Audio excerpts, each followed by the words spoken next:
Alloh taolo Qur'oni Karimda fazkuruni azkurkum deydi. Sizlar meni zikr qilinglar, meni eslanglar, men sizlarni eslayman. Gapni qarang. Banda, ojiz banda, Allohni yaratgan maxluqlarning ichida eng ojizi inson bo'ladi. Eng ojizi inson bo'ladi. Har qanday hayvon bola tug'sa, undan turib yurib ketaveradi.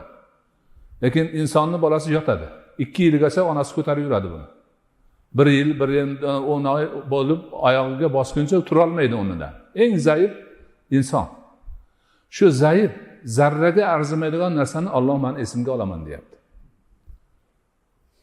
Allohning esiga, zikriga kirish uchun ojiz banda nima qilish kerak ekan? Allohni zikr qilish kerak ekan. Oson ekan. O'zi Qur'onda aytayapti. Fazkuruni azkurkum.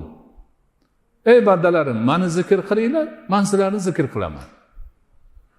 Ana o'sha arzimas bir zarra o'zini arzimas bir amali bilan o'zini yaratgan buyuk Xoliqni eslashiga sazovor bo'lishi bundan katta baxt bormi? Bundan katta dunyoda baxt yo'q. Boshqa hech bir mavjudotga Alloh bu gapni aytmagan.